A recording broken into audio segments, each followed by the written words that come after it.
Hi gaming guys, and welcome to episode 4 of High Rollers, the review series for the most expensive classics that are featured on Gran Turismo 6.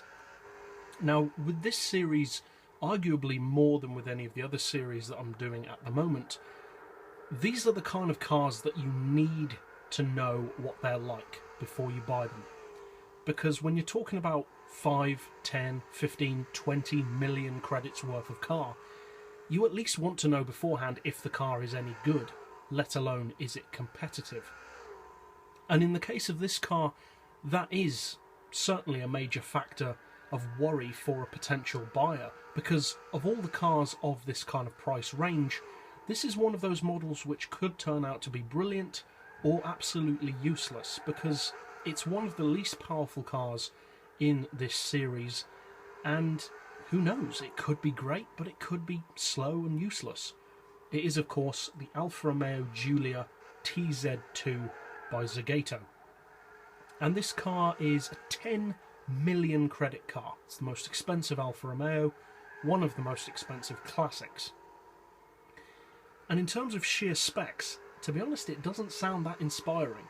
It's got a 1.6 litre engine, and even fully tuned, it only puts out 315 brake horsepower and 219 pound-feet of torque.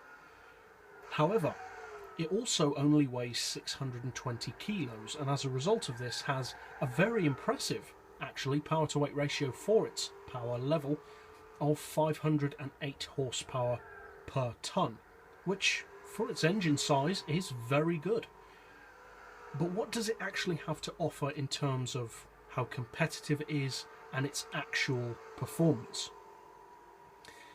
Well, it's actually a surprisingly good car, to be honest. It was, of all the classics in the game, one of the last ones that I bought. Now, this is actually the second time I've purchased this car. Any of you who have been around since my last PlayStation broke will probably be aware that I would have had to have bought all of these cars twice. And so, even after buying it the first time, I chose to buy it again.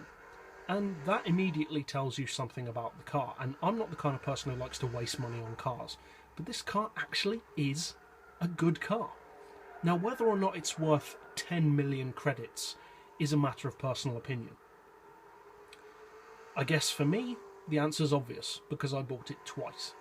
But for you, you'd have to decide that for yourself. Now, if you're looking for an expensive car that will crush everything in its path, obviously not. If you're looking for that kind of vehicle, you'd be more interested in something like the GT40 or the Ferrari P3. This car, however, has its very own unique niche within the world of Gran Turismo. It's a small capacity, low horsepower race car. And there aren't too many of those on the game, modern or classic. But in that niche, the Alfa Romeo is pretty much the best one that you can get. And to be fair, with these classic vehicles, the main reason why you spend that kind of money isn't because of their performance.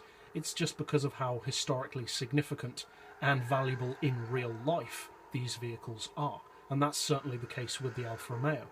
As it happens, however, it is definitely not a slow car. The top speed is actually surprisingly around the 220 mile per hour region, and I did a top speed tune for it quite a while ago on the channel. Acceleration wise, it's not among the very best, but it's certainly no slouch. And the main thing that makes this car so good to drive is, probably not surprisingly, the handling. More specifically, the speed at which you can take corners. This car absolutely flies around corners. You can take corners in this car at 100 miles per hour that other cars would have to do at 70 or even less. It has a huge performance edge through the corners. Now on the straights, obviously it will fall behind cars with more power, but you could say that about any vehicle which has less power. And if you take this car on a track, say like the Nürburgring or Sierra or tracks like that, it performs really well, because although its overall top speed may not be as good as something like a GT40 or a Chaparral, its average speed is so high because of its cornering that it actually works out to get a really great lap for its power. Now, incidentally, its fully tuned PP is 575, and that's not detuned. It actually sits exactly at 575, which is handy if you plan to use it for racing. I wouldn't necessarily recommend using it at the 575 PP level. I'm not saying that it's not competitive at that level, it's just more competitive at a lower level, say 550 or 525.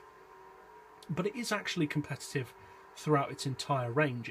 It's a very good little car, and I'm not even really a fan of Alfa Romeo, but this is a great little track car.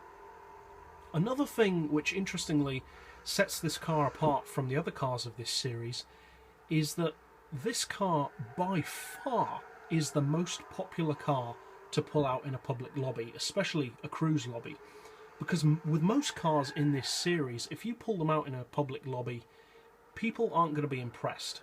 They're going to think you're a snob. If you pull this car out in a public lobby, it starts conversations. People like the car. They look at the car, they notice the car, they ask you, oh, rev it up, show us what it can do. They ask questions about it, is it worth the money, etc. Virtually none of the other expensive cars get the kind of feedback, positive feedback that is, that this car gets.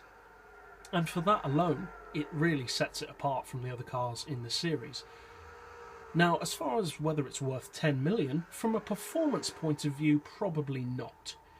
But from a collector's point of view, and from the point of view of a car that's just a joy to drive, yes, it is definitely worth buying. So it's kind of a unique car, even among this series, but one which, if you haven't got in your collection yet, I would recommend you purchase at some point. So that's it for this episode. I'll see you guys next time, and as always, thanks for watching.